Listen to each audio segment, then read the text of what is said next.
Se chama Encontrei com a Filha do Diabo. Eu, hein? É uma moça que nos conta. Bom, e ela diz assim: esse relato na verdade não é meu, e sim da minha avó e dos meus tios. Isso aconteceu uns 30 anos atrás. Na época, os meus tios e tias tinham a mania de sair e voltar muito tarde, depois das 3 da manhã. E a minha avó sempre dizia para eles não voltarem tão tarde, porque um dia ainda encontrariam o filho do diabo, ou até o próprio diabo. Eles apenas riam daquilo, achavam que a minha avó só queria colocar medo neles e tudo mais. Uma noite, eles estavam voltando para casa e, como sempre, já passava das 3 da manhã. Eles tinham que descer uma rua e passar por uma encruzilhada, coisa que a minha avó sempre aconselhava a passar longe de encruzilhadas. Por quê? Quando eles começaram a descer a rua, lá embaixo, na encruzilhada, eles viram uma garotinha parada de costas. Ela usava um vestidinho que já havia sido branco um dia, porém estava meio amarelado e rasgado também. O cabelo dela estava todo bagunçado, como se ela tivesse tomado um choque ou algo do tipo. O cabelo parecia meio queimado também. Até aí tudo bem, eles continuaram a descer a rua, porém quando chegaram lá embaixo, perto da menina, um dos meus tios não se aguentou e foi perto da garota perguntar se estava tudo bem. Afinal, ela aparentava ter apenas uns 7 ou 8 anos de idade e estava sozinha aquela hora no meio da rua. Ele começou a falar com ela e ela só se virou para ele, mas não ergueu o rosto e não respondia a nada do que ele perguntava. Minhas tias, assustadas, começaram a falar para eles irem embora e deixar a menina lá. Meu tio começou a perceber que realmente ela era estranha demais. Então saiu de perto da menina e continuou a ir embora com o resto do pessoal. Mas aí a menina começou a ir atrás deles, o que os assustou ainda mais. Ela os seguia onde quer que eles fossem. Quando chegaram em casa, entraram todos rápido e rapidamente acordaram a minha avó. Na casa que eles moravam não tinha portão, era só entrar e bater na porta. E a porta não se fechava por completo, ela tinha uma fresta. E por essa fresta eles disseram que era possível ver a menina parada, olhando lá para dentro. Minha avó foi lá fora ver a menina. E assim que entrou de novo, ela falou para os meus tios: eu não avisei que vocês ainda encontrariam com o filho do diabo? Agora vocês têm que resolver. Gente, todos eles começaram a ficar com medo e não tinham ideia do que fazer. Foi quando a minha avó falou que eles teriam que levar a menina dali, levá-la até uma esquina, ou sei lá, onde a tinham encontrado na encruzilhada. Primeiro foram 3 tios meus, chamaram a menina e ela foi seguindo eles até uma esquina. E depois cada um correu para um canto. E quando chegaram em casa, para surpresa de todos, a menina já estava parada na frente da casa, se balançando para frente e para trás, como ela ficava. Eles falaram que os olhos dela eram estranhos também, eram avermelhados e dava uma sensação ruim encará-los por mais de 5 segundos. Meus tios foram e voltaram umas 4 vezes e em todas, quando chegavam em casa, a garota já estava lá parada, como se nem tivesse saído dali. Então, eles entraram de novo e perguntaram para minha avó o que fazer, pois aquilo não estava funcionando. Então minha avó perguntou quem havia falado com a menina. Um dos meus tios levantou a mão e ela disse que então ele teria que ir sozinho, levar a menina onde a encontrou. Meu tio teve um segundo de coragem e foi. Chamou a menina e começou a levá-la até a encruzilhada. E durante todo o caminho, pela primeira vez, a menina estava andando ao seu lado. E ele disse que ela cantarolava algo que ele não entendia. Chegando na encruzilhada que ele havia falado com ela, ele a colocou no mesmo local e disse para que ela ficasse ali e não fosse atrás dele. Ela balançou a cabeça em sinal afirmativo e meu tio saiu andando normalmente e sem olhar para trás, como minha avó havia dito para ele fazer. Quando chegou em casa, ficou aliviado ao não encontrar a menina lá e entrou dizendo a todos que tinha conseguido. Minha avó, então, só os olhou séria e disse: deram sorte dessa vez. Eu só espero que não se repita. Depois desse dia, eles nunca mais chegaram depois da meia-noite e nem passavam por aquele local mais. E nem passavam por aquele local. Cortavam caminho e tudo mais. Enfim, cortavam para não passar mais por aquela encruzilhada. E até hoje eles lembram desse fato e afirmam, tensos, que ela era sim a filha do diabo. Bom, acredito que ela seja a filha do diabo. No máximo, talvez ela fosse um espírito perdido ali. Tem algum lance com encruzilhadas que eu não sei explicar agora, mas não sei se ela seria algum tipo de entidade, algum espírito que estava ali perdido e quis segui-los. Mas filha do diabo, assim, né? Acho que não. Agora, coincidiu da mãe falar isso? Será que por tanto a mãe falar é que isso aconteceu? Sabe, praga de mãe pega? O que será isso? O que seria essa menina? Deixem aí nas opiniões, ok?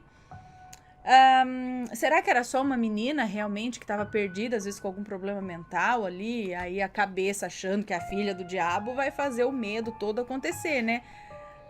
Ela sabia algum atalho que a hora que deixava ela numa esquina, ela vinha correndo por outro lugar e chegava antes deles, pelo meio do mato. Não sei, ela já estava toda bagunçada, desgrenhada.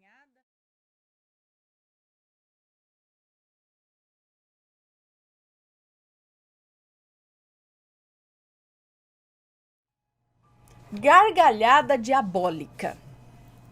Gente, vamos ver. Olá, Ana, me chamo Lindona, nome fictício. Moro numa pequena cidade do estado do Amazonas. Sou muito fã do seu canal desde 2015 e sempre faço maratona dos relatos. Muito obrigada. O que vou narrar a seguir aconteceu com meu irmão no sítio dos meus pais. Não sei exatamente o dia, mas já faz alguns meses. Meu irmão mais velho sempre teve o costume de sair para caçar durante a noite e só voltava no outro dia. Eu me admiro até hoje pessoas que têm essa coragem de ficar numa escuridão horrenda, sem ninguém por perto e muitas vezes só com a claridade das estrelas. Certo dia, como de costume, ele saiu, em torno das 6 da tarde. Ele caminhava tranquilamente quando começou a sentir uma presença atrás dele. Mas como sempre muito corajoso, até então, né? Não dava muita atenção a isso. Mas aquele clima começou a ficar pesado. Aquela presença cada vez mais forte, aquilo começou a incomodar. Quando de repente ele ouviu, vindo por trás dele, uma gargalhada horrenda, dando voltas ao redor dele, mas ele não via nada. Era possível apenas ouvir o som daquela gargalhada. Ele disse que se arrepiava todo e sentia que a cabeça dele, crescia e diminuía de tão nervoso. Latejava, acredito, né? Sabe quando o sangue começa a bater, o coração bater forte, bombear bastante sangue, assim, aí a gente dá aquelas na cabeça, assim, de medo. Parecia que a cabeça dele crescia e diminuía de tão nervoso. Na mesma hora, de olhos fechados, ele repreendeu aquilo e foi embora, graças a Deus. Nunca mais ele ouviu isso de novo. Ele disse que por volta das... eu tô pulando aqui, ó. Nunca mais ele ouviu isso de novo, aquela gargalhada no meio da mata. Isso mesmo, Ana. Nem por isso ele deixou de passar noites em claro no meio da mata, tá? Essa não foi a única coisa que ocorreu com ele no sítio. Certo dia, quando estava sozinho no sítio, pois os meus pais sempre visitam a cidade, ele disse que por volta das 10 horas da noite, os porcos começaram a gritar no chiqueiro. Não era muito longe da casa. Ele focava a lanterna para lá e não via nada. Os porcos se calavam na mesma hora, quando ele colocava a lanterna, é isso?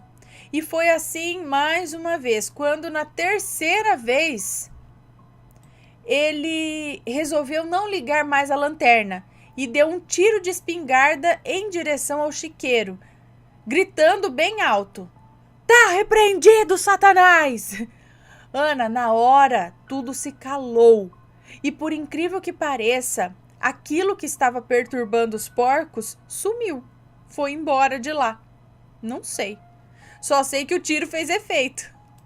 Às vezes era algum bicho que estava lá incomodando, aí assustou com o tiro e foi embora também, né? Ou os próprios porcos ficaram assustados, sei lá, né? Ainda ocorreram várias coisas estranhas por lá, mas o relato já tá ficando grande demais, então eu vou ficando por aqui. Muito obrigada, Ana, por ler o meu relato. No próximo, mando mais. Adoro ouvir sua linda voz nos relatos. Um abraço a você e sua linda família. Beijos e fiquem com Deus. Um beijo para você. Muito obrigada. Então, gargalhadas ao redor, caçando. Tem várias histórias, né? Quando as pessoas vão caçar e acontecem essas coisas. Alguns dizem que podem ser os protetores da mata, né? Saci, curupira ou vai saber o que mais ali para tentar tirar a pessoa de lá ou confundir mesmo a pessoa para que talvez não faça isso.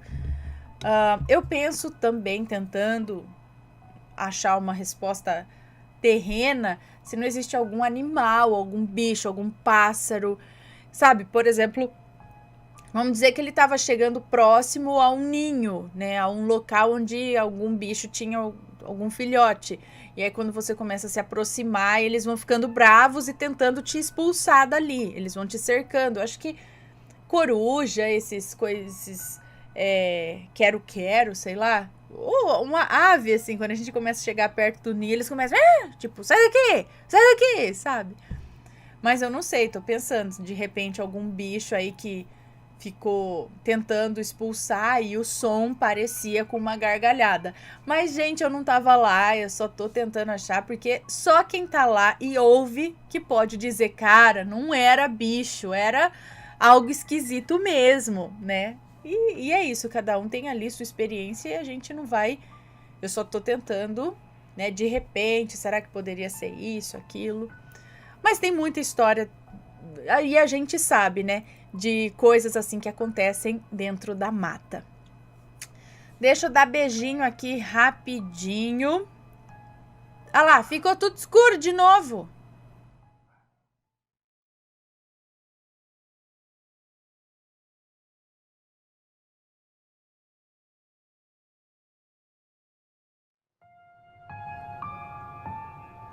Até me perdi o rumo aqui, gente. Perdi o rumo das coisas aqui. Onde que eu vejo que tem like aqui? Cadê os likes, pessoal? Bora subir esses likes. Certo?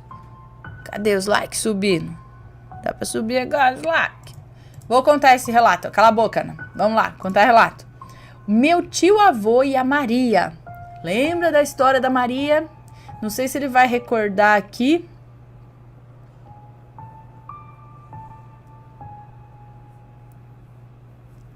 É o seguinte, a história da Maria. Primeiro ele contou que essa Maria era uma pessoa que estava na família há muito tempo. Ela tinha feito, por exemplo, o parto. Ela fez o parto da avó dele, entendeu? E só que ele chegou a conhecer essa mulher. E ela não era velha. Ela parecia ter uns 30 anos quando ele viu essa mulher que ajudou a bisavó dele no parto. Sei lá, a avó dele no parto. Mas peraí, essa mulher era pra ter envelhecido. Na verdade, era pra ter até morrido já, né? Quantos ela tem? Cento e quantos? E tal, né? E aí ele sempre achou que ela era um ET. Qual que é a explicação? Né? Que essa mulher não envelhece? Era pra ela ter o quê? Uns 115 anos? E parecia que tinha 30? Porque eu vi, ele falou, eu vi essa mulher. E foi ela que fez, ajudou minha avó, sei lá, no parto, minha bisavó, pra ter minha avó, uma coisa assim. E sempre tava lá ajudando. E aí, numa conversa recente com os parentes e tudo mais, ele descobriu que não é que ela é ET. Na verdade, a Maria que ajudou nos partos, tudo, não é todo mundo que via a Maria. E a Maria dizia que ela era um anjo. Ela diz para essa outra pessoa aí da família, para a mãe, sei lá, para alguém lá, que ela era um anjo, que não sei o quê. Ele falou, então, ele viu a Maria e outras pessoas viam e falavam dela porque eram médiums. Viam, mas não é todo mundo que via. Então ela não estava aqui de carne e osso. Por isso ela não envelhecia. Enfim, e aqui é sobre essa Maria e de novo, acredito eu, né? Que o relato, meu tio avô e a Maria. Então vamos lá.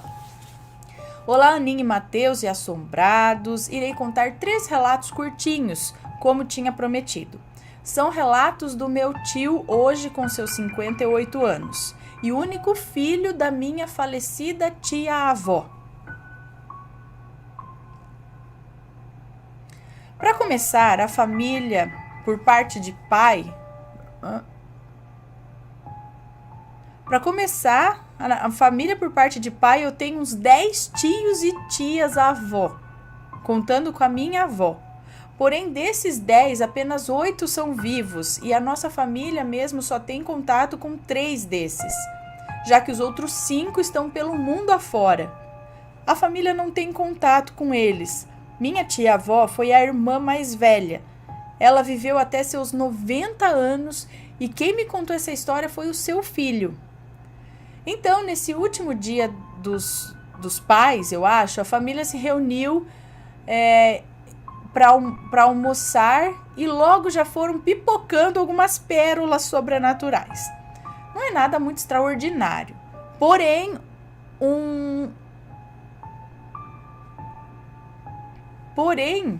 uns 2 têm ligação como outros. Os 2 têm ligação com outros relatos. Mais pra frente eu explico. Um deles tem ligação com outro relato, não sei. Antes de começar, vale lembrar aqui que a família tem uma participação de parentes. Tem uma parte. Antes de começar, vale lembrar aqui que a família tem uma parte, não sei, de parentes que tem algum grau de mediunidade. A minha avó, que é tipo nível master, minha avó não é religiosa, mas gosta de transitar pelos conhecimentos dessas doutrinas, mas sem seguir nenhuma. Minha avó já viveu e viu muita coisa, e acredito que isso a fez ter uma perspectiva mais ampla dessas coisas. A minha tia, irmã do meu pai, que aqui vou chamar de Vivian, que de forma irônica segue uma religião que não acredita nessas coisas, vai saber, né? Ela vê também, é isso, ela tem mediunidade. E esse meu tio, filho da minha falecida tia-avó, que vou chamar de Carlos, que dá para se dizer que ele tem um nível moderado de sensibilidade, já viu sim coisas, mas nada tão surreal. E eu, que não sei nem definir um grau exato da minha mediunidade. Tive e em muitas ocasiões vejo coisas estranhas. E na maioria dos casos, eu gosto de tacar o dane-se e não ficar me aprofundando mais, porque quanto mais mexe, mais fede. E aos poucos eu tô aprendendo a não me importar com essas coisas que acontecem e bola pra frente. Mas é involuntário, né? Eu tô sempre pesquisando e teorizando a respeito de coisas que já aconteceram comigo ou com pessoas próximas, o que fez me aproximar um pouco mais dessa parte sensitiva da família. A família em si sempre trocou causos e experiências bizarras entre si, mas eu mesmo nunca gostei de compartilhar minhas próprias experiências. Eu gosto de ouvir, sou um ótimo ouvinte e, querendo ou não, isso me cerca. Agora um micro resumo do relato anterior, olha lá, que eu fiz aqui para vocês já.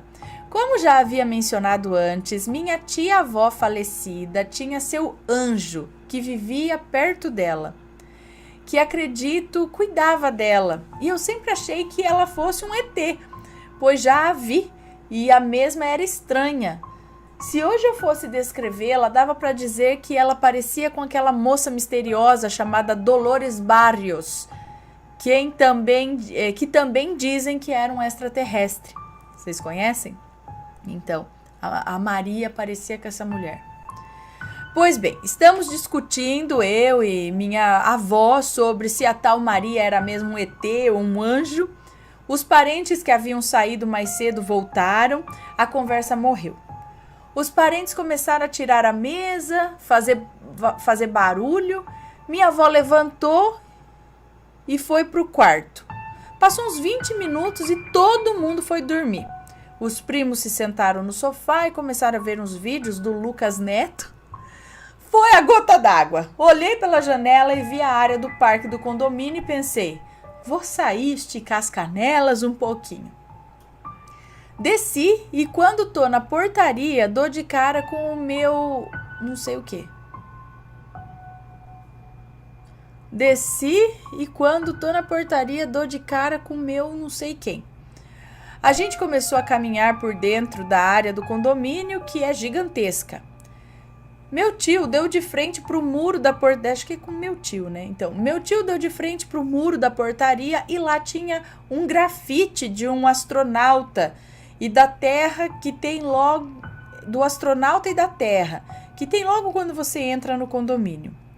Para puxar assunto, eu falei, já viu algum ET? E eu comecei a rir. E ele disse pensando, como se estivesse tentando se recordar de alguma coisa. ET não. Agora, quando servi o exército, teve um dia curioso. Quase sacudindo ele para me contar, eu falei, ai, conta aí, tô curioso.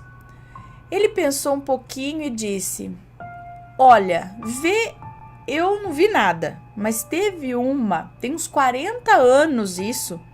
O pessoal do quartel que eu estava recebeu um chamado para pegar o negócio que tinha caído dentro da reserva florestal protegida.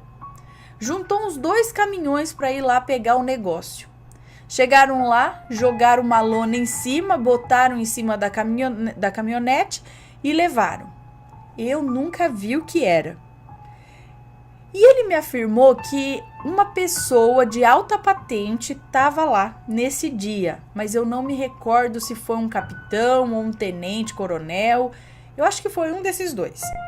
Ele ainda continuou dizendo que ele achava que era um OVNI, já que depois desse ocorrido, alguns meses depois, os soldados diversas vezes relatavam ver luzes estranhas durante a madrugada. Inclusive ele mesmo viu uma. Agora, o último relato, é isso? Esse último relato tem ligação com a tal Maria. Eu perguntei para ele se a minha tia-avó falava em alguma Maria, sem falar quem era. E ele disse, não me é estranho, a sua tia-avó já falou algumas vezes sobre ela e por coincidência eu já a vi 2 vezes. Olha, parece mentira, mas a primeira lembrança que eu tenho da vida é dessa mulher. A sua tia dizia que ela fez o meu parto. E eu perguntei para ele se ele lembrava de como ela era. E só veio a confirmação. A gente estava falando sim da mesma pessoa. Não quis comentar sobre o dia em que a vi no funeral, pois eu achei rude da minha parte. Mas perguntei qual foi a outra vez que ele a viu.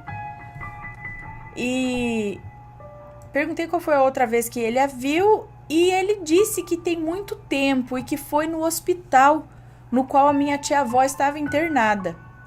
Como ela tinha a pele bem clarinha, ela descobriu um pequeno câncer de pele no rosto e teve que fazer uma cirurgia para remoção e reparação da área.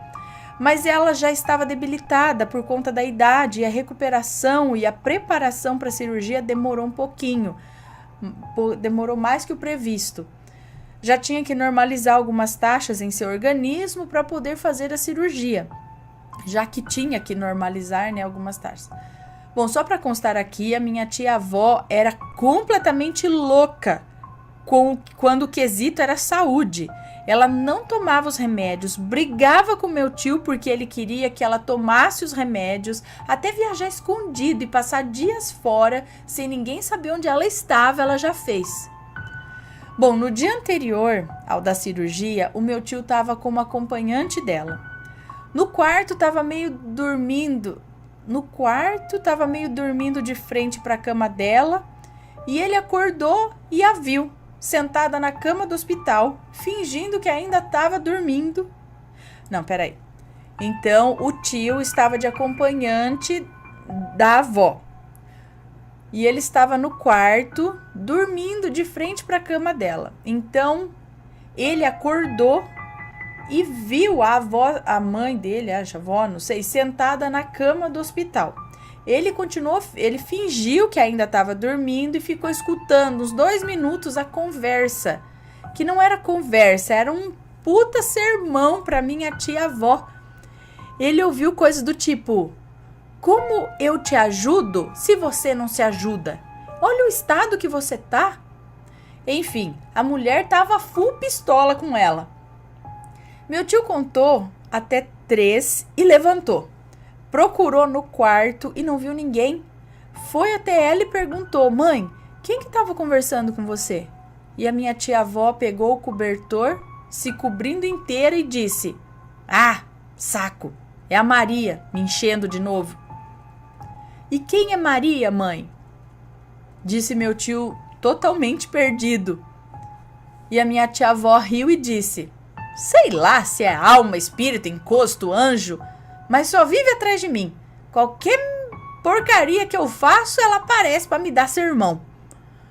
E o meu tio nunca mais viu a Maria, mas ele disse que às vezes sente que ela está com ele. E, inclusive, já chegou a sonhar com a minha falecida tia-avó, e no sonho a própria dizia que pediu para Maria proteger o filho dela. E ele encarou isso como algo bom. Se a Maria está ainda protegendo ele, eu não sei. Mas bom saber que ainda existem almas boas, ou seja lá o que a Maria é. Será que a Maria é mesmo o anjo da guarda da minha falecida tia-avó? E será que agora ela protege o meu tio? Talvez sim, talvez não. Bom, se ele sente às vezes ela com ele. Sonhou que a mãe pediu para ela ficar protegendo. Pode ser. Que legal. Muito bom, muito bom.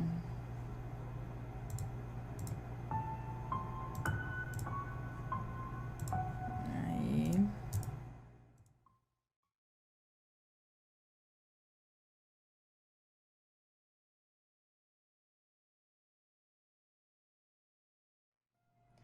Proteção divina? Vamos ver. Olá, Anne, pessoal do Assombrado. Meu relato é meio longo nada, curtinho. Mas vamos lá. Ah, esse relato aqui, gente, é de 2020, tá? Por volta do ano de 2010 ou 2011, eu tinha uns 16 anos. Fiquei meses sofrendo com terrores noturnos. Esses que a minha mãe me acordava falando que eu ficava gritando coisas sem sentido. E passou uns 4 meses, até que eles foram ficando menos recorrentes, eu acho. Logo em seguida, num dia comum, me deu uma vontade enorme de dormir com a minha mãe. Sei lá, tava me sentindo estranho. É um moço que nos conta, é um moço. Sei lá, tava me sentindo estranho. E no fim das contas, fui dormir com ela. E aí, umas 4 da manhã, acordei com a famosa paralisia do sono, vendo assim um ser de pele escura que possuía garras parecidas com bisturis de tão afiadas. E esse ser estava me abrindo, me eviscerando praticamente. E eu sentindo uma dor colossal. Depois de alguns segundos, eu senti nas minhas pernas como se alguém tivesse sentado na cama, sabe? Eu senti até a forma do colchão, assim, senti o colchão abaixando. Então aquele ser olhou nos meus olhos e percebeu que eu estava acordado. Então ele levou suas garras em direção ao meu coração. Mas antes que eu pudesse ter feito alguma coisa, uma mão iluminada agarrou esse ser pela nuca e o puxou com tanta força em direção ao canto do quarto que ele meio que explodiu na parede, logo sendo absorvido pela parede. E o ser que havia sentido nas minhas pernas, acho que tinha 2 então, né? É isso? E o ser que eu havia sentido ali nas minhas pernas, sentado no colchão, começou a se levantar. Eu não vi nada, eu só sentia uma pressão gelada. Aí eu realmente acordei e estava tudo no lugar. Nunca soube o que realmente era. Só sei que depois desse evento nunca mais sofri com nenhum tipo de pesadelo ou terror noturno. Obrigado por ler. Então, será que ele estava meio que vendo aquilo acontecendo no astral, né? Não estava ali no físico, mas ele estava, de certa forma...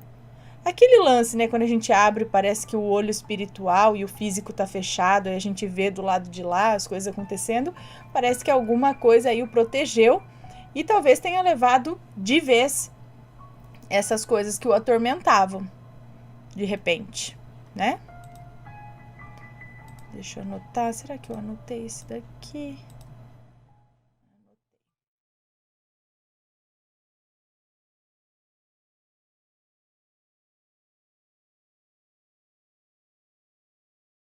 Que é este daqui. Seria Paranapiacaba um portal para Sete Além?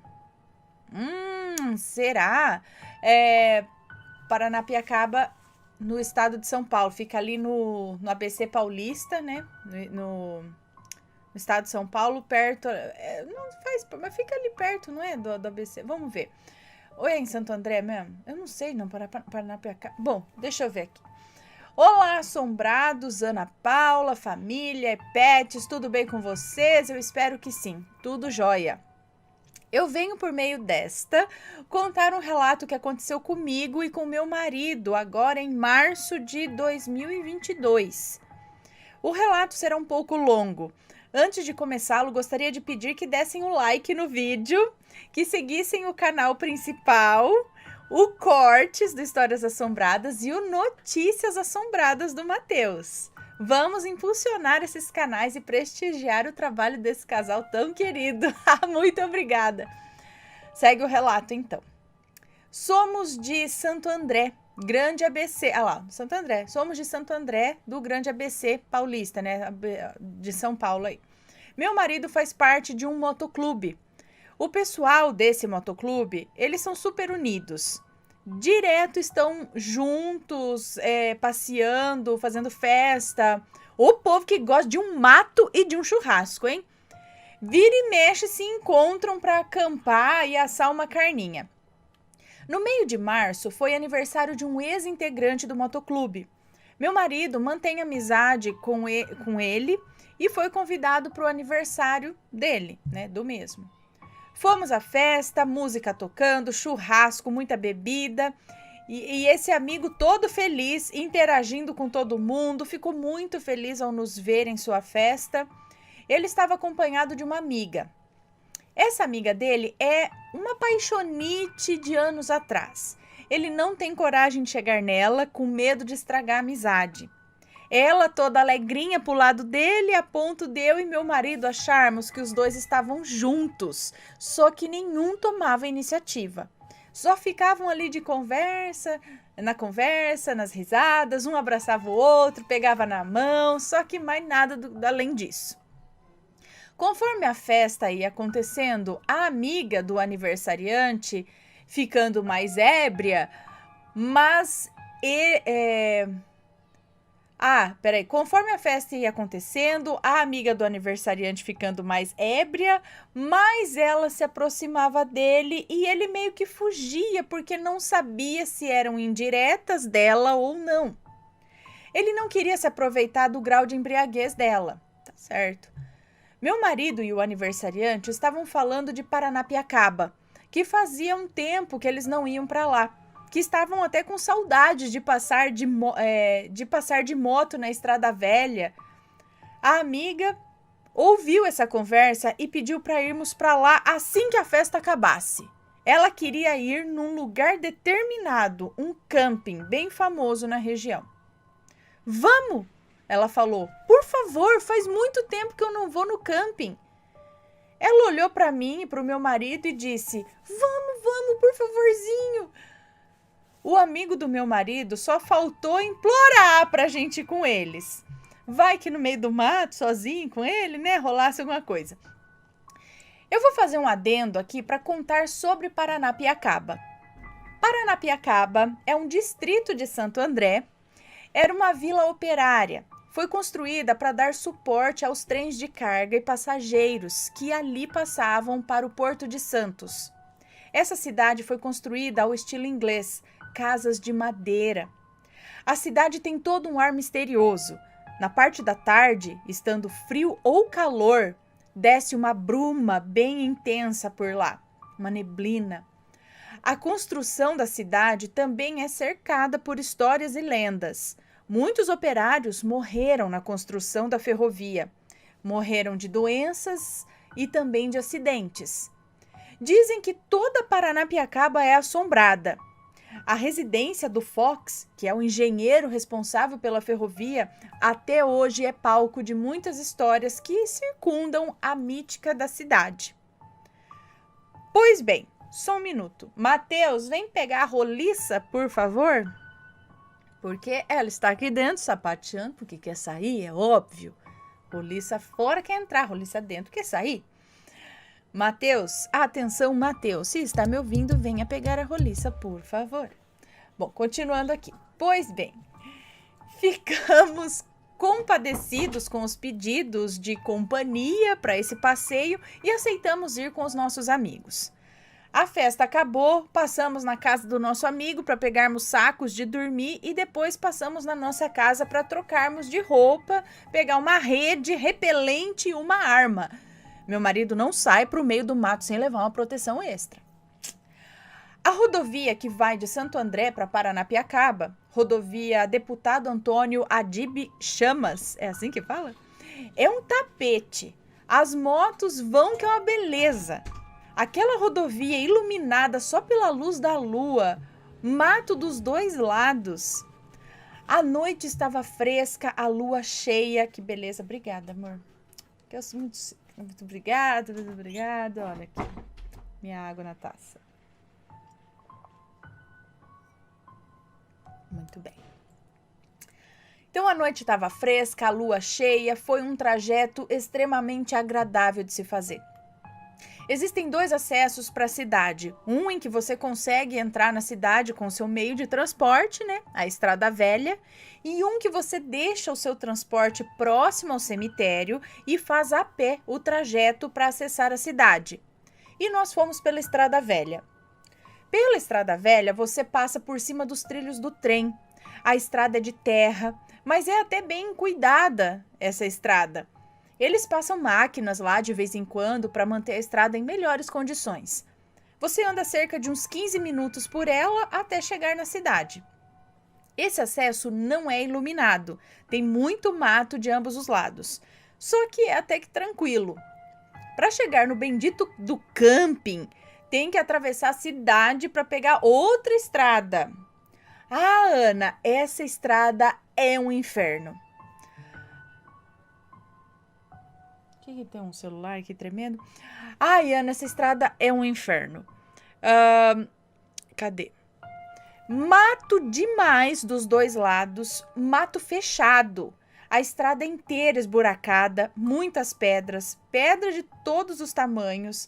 As motos que estávamos usando são Harleys, motos baixas, nada confortáveis e pesadas. Não é confortável? As pedras batiam embaixo das motos e não é para esse tipo de... Eu entendo, as Harleys não são não são para estradas de terra desse tipo. São mais para asfalto, é isso? Se fosse para pegar uma estrada desse tipo, seria um outro tipo de moto, né? É igual carro, né? Tem carro que é feito para andar ali nos pedregulhos, tudo, nos buracos da terra. Outros são feitos para andar no tapete do asfalto, né? Cada um na sua linha. Eu entendo que acho que essas motos são feitas mais para pegar um asfalto. As pedras batiam embaixo das motos e você ouvia o arranhar, ouvia a pedra arranhando, coitada. Ai, que dor no coração. Eu sentia a batida, as motos escorregavam nas pedras menores. Olha, o arrependimento de ir até lá já era latente em mim. E eu só pensava, vamos cair e machucar nesse fim de mundo e não vão encontrar os nossos corpos. Ai, meu Deus. Muitos bichinhos noturnos passando pra lá e pra cá. Corujas, outros pássaros grandes que eu nem conheço. Tinha até uma cascavel atravessando a estradinha. Eu não sei te dizer quanto tempo ficamos nessa estrada até chegar ao camping. Pra mim foi uma eternidade. Fui implorando aos meus guias que nos protegessem e que não caíssemos pelo caminho. Tem uma capelinha no meio do caminho que estava com algumas velas acesas. Eu não gosto dessa capelinha. Todas as vezes que eu passo aqui, ela sempre está cheia de velas acesas, falou meu marido. Ah, o marido dela falou isso. Eu não gosto dessa capelinha. Todas as vezes que eu passo aqui, ela sempre está cheia de velas acesas. Ok. Mais terra, mais buracos, mais pedras, moto escorregando, mais pedidos de proteção. E chegamos ao camping. O camping é aberto. Quando chegamos, ainda tinha algumas pessoas acordadas. Nós entramos. Os meninos procuraram um lugar para ficar, acharam umas árvores no meio da grama e lá fomos nós. Pernilongos, muitos demais. Esses eram mutantes, eu juro. O canudinho deles devia ser de adamantium. Furava até o jeans e o moletom. Passar repelente? Nada. O quê? Furava um jeans e moletom, passa repelente, não adiantava o repelente? Eles faziam fila para nos atacar. Meu marido fez uma fogueira, aí melhorou um pouquinho, espantou um pouco os pernilongos. Só que havia chovido há pouco, então não tinha galho seco suficiente para manter essa fogueira muito tempo acesa. Meu marido, percebendo quão nervosa eu já estava dele ter me enfiado nessa fria, saiu andando procurando galhos para tentar manter a fogueira acesa. Eu sou extremamente alérgica à picada de insetos e os pernilongos estavam fazendo um rodízio em mim. Resolveu dar uma de gato. O quê? Resolveu dar uma de gato e todos os bichinhos que ele achava me trazia de presente. Quem? O quê? Quem? Quem tava... Resolveu dar uma de gato. Quem? O seu marido, é isso? Me trazia... Todos os bichinhos que ele achava me trazia de presente. Primeiro foi um sapo. Eu adoro sapos. O pobre sapo veio na mão dele, morrendo de medo. E depois foi uma cigarra. É isso? O marido começou a levar bicho pra ela? Por que você tirou essa cigarra da árvore? A coitada estava lá quietinha, você foi mexer nela pra quê? Acho que ela perguntou pro marido, né? E ele falou, tava nada, veio voando que nem um kamikaze, bateu na parede e caiu no chão. Eu trouxe pra você. Nisso, a cigarra deu uma... Gente, o relato é longo mesmo. Nisso, a cigarra deu uma vibrada na mão dele e cantou. Ele se assustou, deixou a cigarra cair. E o amigo dele, compadecido da cigarra, acendeu a luz da lanterna do celular para procurar a bichinha. E ouvimos um bzzz, crack. Ele pisou na coitada. O casal de amigos estavam bem altos. Já, assim, mais ébrios. A menina já estava quase dormindo. E toda aquela química que tinha rolado entre eles na festa já nem existia mais. Eu era o mau humor em forma de pessoa. Sendo comida viva por insetos, a menina pediu para o nosso amigo um saco de dormir, se enfiou nele e foi dormir, deitada ali no meio do mato, cheio de bicho. E foi nessa hora que eu pensei, gente, eu preciso começar a beber. Nosso amigo fez companhia a ela e também foi dormir. Isso já era umas 3 da manhã. Meu marido foi pendurar a rede para a gente dormir. Achou 2 árvores próximas, amarrou com uma cordinha, deitou na rede, me chamou, eu deitei também. Deu alguns minutos, puf, a cordinha estourou. Ele levantou, remendou a cordinha, mais uns minutos deitados, arrebenta a cordinha de novo. Os dois batem com o popô no chão. E eu falei, de onde você tirou essa corda?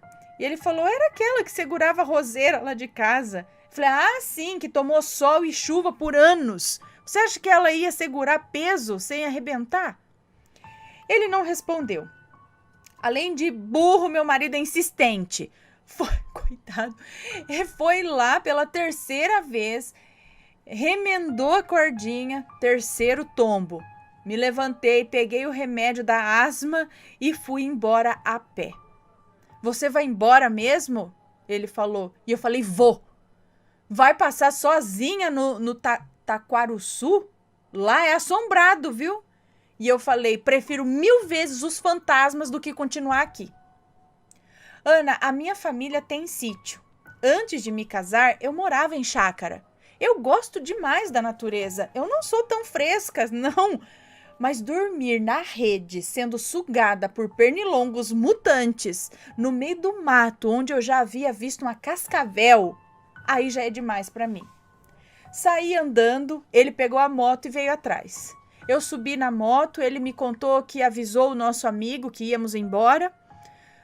Volta para aquela tortura, estrada de terra, mato demais, pedras, moto escorregando, eu fazendo promessa para Exu que se saísse inteira dessa aventura eu ia lhe acender velas. Chegamos no tal do Taquaruçu. Ali é sinistro de verdade, viu? No meio da mata fechada passa a estradinha de terra.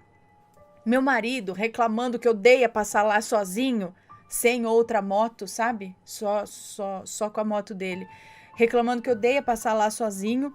Eu rezava mais ainda. Passamos por aquela capelinha. As velas já tinham apagado. Mais uns minutos de estrada e chegamos a Paranapiacaba. Pedi para procurarmos por lá mesmo um lugar para a gente dormir. Já era umas 3h40 da manhã. Entramos na cidade e assim que a moto passou próximo ao relógio da estação, a luz acabou. Um breu total na cidade. Alguns segundos depois a luz voltou, só que voltou fraca, meio cinza a luz. A cidade, que até segundos atrás estava limpa, sem aquela bruma costumeira, estava que era pura neblina. Aquela neblina pesada, densa mesmo. Andamos um pouco pela cidade e as casas, que já são velhas, pouco cuidadas, estavam mais velhas ainda.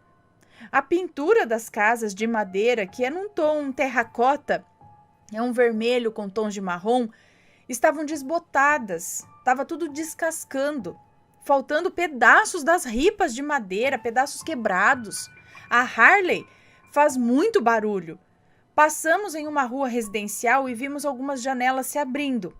As pessoas olhando feio para nós, batendo as janelas. A grama das casas, que são sempre tão verdinhas, agora estavam secas, queimadas pelo sol. Fomos até o centrinho da cidade, onde estão os bares e restaurantes e onde tem construção de alvenaria recente.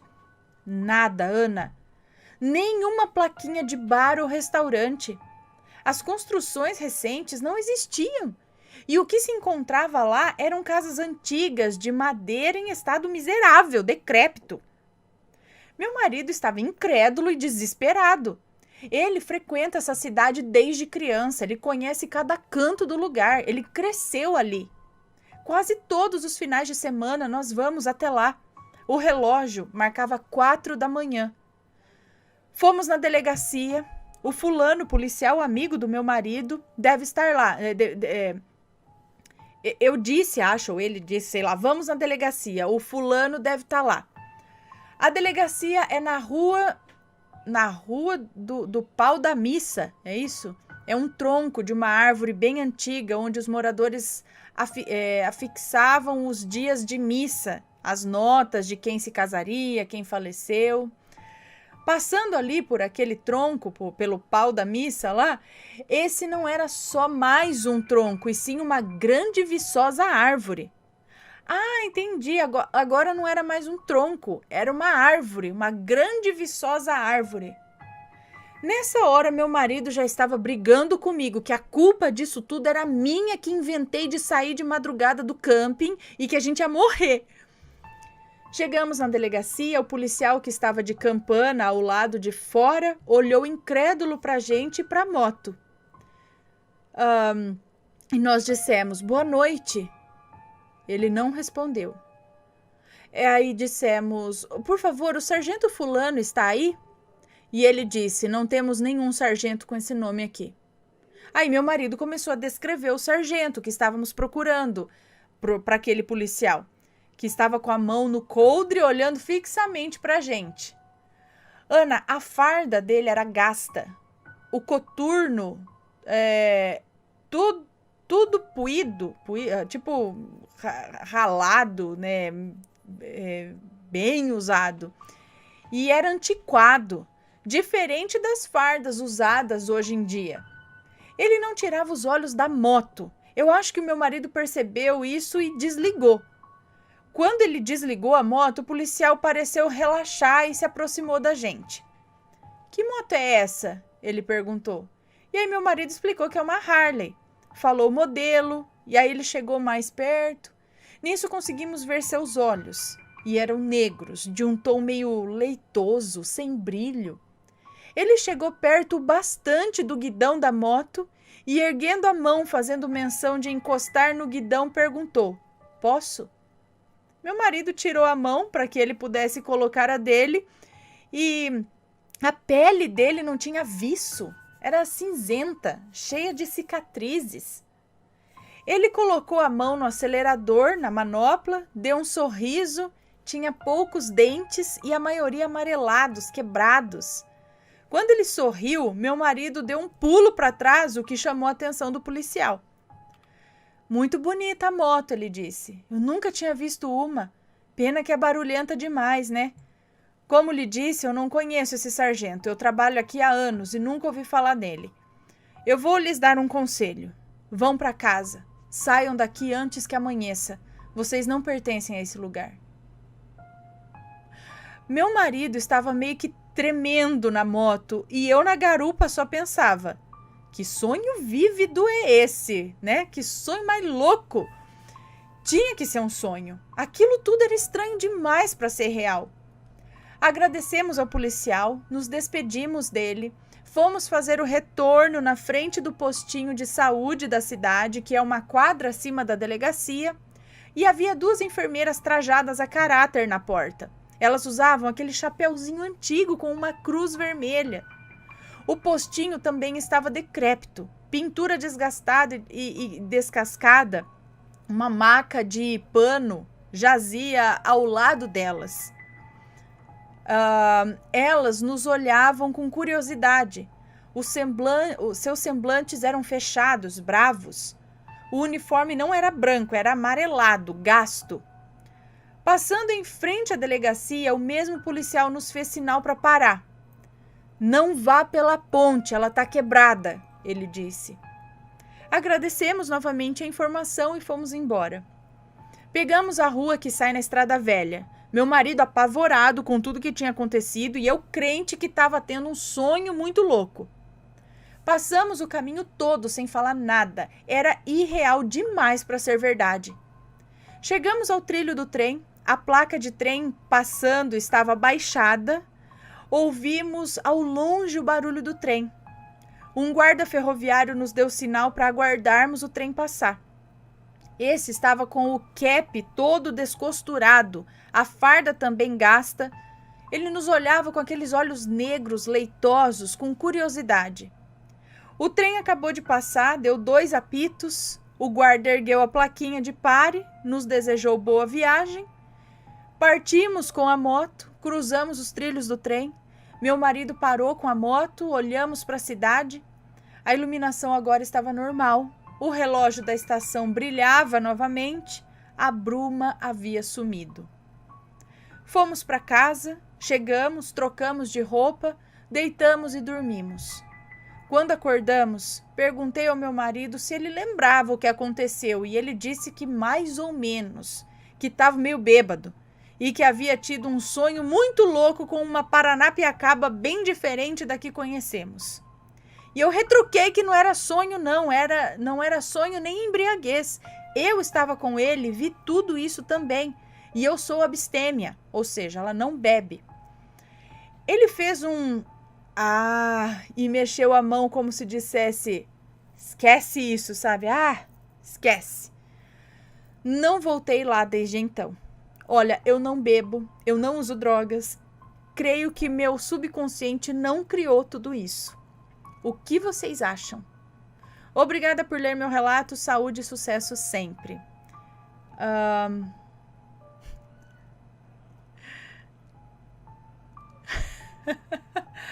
Ok. Bom, gente, alguém aí já esteve nesse local?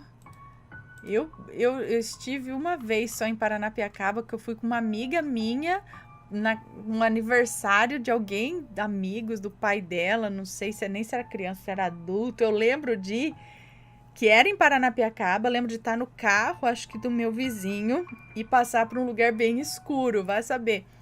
Tinha meio que uma subida, não sei, era tipo uma serra, não era uma serra, era um lugar de mato e escuro, assim, para chegar lá.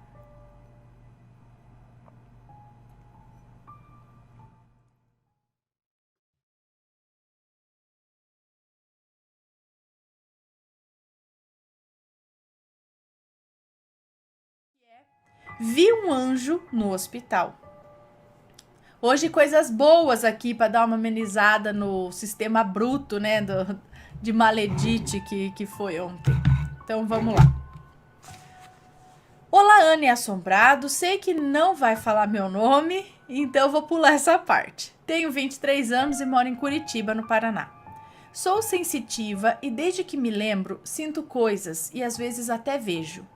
Mesmo não gostando, mas o relato que vou contar é de um ocorrido que me marcou muito. Não se preocupe com nomes, pois fiz o que pude para não citar nenhum.